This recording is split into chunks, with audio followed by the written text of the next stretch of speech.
कराडमध्ये चक्क स्वतः उमेदवार सांगतोय मला मतदान करू नका। उमेदवारी देताना खुल्या वर्गावर राजकीय पक्षांनी केलेला अन्याय व निवडणुकीच्या माध्यमातून अपप्रवृत्तीचा होत असलेला शिरकाव म्हणून अपक्ष उमेदवार ॲडव्होकेट श्रीकांत खोडके यांनी पोटतिडकीने निर्णय घेतला असून मला मतदान करू नका असा ते प्रचार करत मतदारांच्या गाठीभेटी घेत आहे। कराड महापालिकेत 25 वर्षांनंतर नगराध्यक्ष पदाचे आरक्षण सर्वसाधारण वर्गासाठी खुले असताना या ठिकाणी भाजप काँग्रेस या दोन्ही राष्ट्रीय पक्षाने नगराध्यक्ष पदासाठी ओबीसी उमेदवार देऊन आम्हा मराठ्यांवर अन्याय केला आहे। तसेच निवडणूक प्रक्रियेवर नाराजी व निवडणुकीच्या माध्यमातून अपप्रवृत्तीचा होत असलेला शिरकाव सहन होत नसल्याने हा निर्णय घेतला असल्याचे नगराध्यक्ष पदाचे अपक्ष उमेदवार ॲडव्होकेट श्रीकांत खोडके यांनी सांगितले। नगराध्यक्ष उमेदवार आहे, मतदान मला करू नका, वाचा।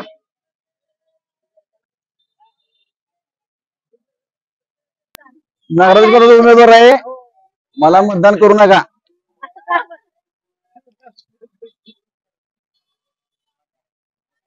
अपक्ष उमेदवार आहे मी, मला मतदान करू नका। नगराध्यक्ष पदाचा अपक्ष उमेदवार आहे मी, ओके, मला मतदान करू नका। करणार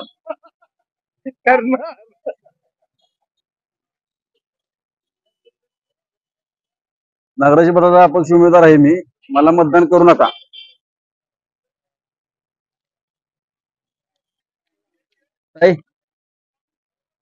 नगराध्यक्ष पदासाठी उभा राहिलोय, अपक्ष उमेदवार आहे, मला मतदान करू नका।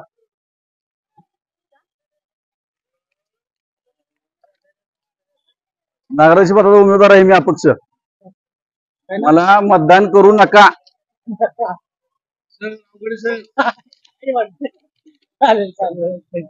काय कोशी नगराध्यक्ष पदाचा उमेदवार आहे मी, मला मतदान करू नका। नगराध्यक्ष पदाचा अपक्ष उमेदवार आहे म्हणलं मी, मला मतदान करू नका। उमेदवार आहे, मला मतदान करू नका। आहेत त्यांनी अक्षरशः लोकशाहीचा तुकडा केलाय। कराड शहराला सुमारे 20 वर्षानंतर ओपन जेंट्स हे आरक्षण जाहीर झालं। भाजप व राष्ट्रीय काँग्रेस हे देशातले मोठे पक्ष असून त्यांचे इथे जिल्हाध्यक्ष आहेत, त्यांना ओपन कॅन्डिडेट व काँग्रेस देखील ओपन कॅन्डिडेट आला नाही।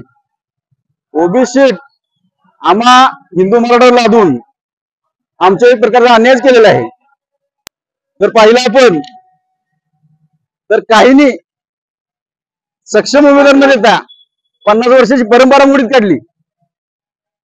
जर का आपण वार्डातली परिस्थिती बघितली तर त्या ठिकाणी देखील आरक्षणाप्रमाणे उमेदवार दिले गेले नाहीत। बार, वाईन शॉप, जुगारधंदा, मटका, व्याज न करणारी लोक आग्रेवरून प्रचार करणार दिसतात तुम्हाला। लोकप्रतिनिधी राजरोसपणे त्यांच्याकरता मतं मागतात, याबद्दल लोकप्रतिनिधी विचार केला पाहिजे। आज प्रचंड राग सामान्य नागरिकांमध्ये, सामान्य मतदारांमध्ये आहे। मी मतदारांनी उमेदवाराकडून मिळणारी मदत घेऊ नये या अपेक्षेचं नाही, घेऊ नये असं माझं म्हणणं नाहीये, पण योग्य माणसाला त्यांनी योग्य माणसासमोर बटन दाबलं पाहिजे। तर तसं होताना दिसत नाहीये, याची खंत मला वाटते। नाही, मी तसा जाहीर कोणाला पाठिंबाही दिलेला नाही, देणारही नाही। लोकांनी ठरवावं। आज माझी सामाजिक संस्था आहे, सामाजिक संस्थेच्या चळवळी उभा करून लोकांच्या अडीअडचणी मी सॉल्व्ह केलेल्या आहेत, कोणत्याही अपेक्षा न बाळगता। आज मी वकील आहे, धडाडीचे कार्यकर्ता आहे। लोकांनी जर मनाव घेतलं तर एक मत चांगल्या विचाराला आज परकडपणे कुणीही मानू दे माझ्यासारखं इथं एक मत चांगल्या विचाराला, पण हे होत नाही। त्यामुळं माझं या सगळ्या गोष्टीतून विश्वास उठलाय। त्यामुळे मी सरळ सरळ लोकांना म्हणतोय, मला मतदान करू नका।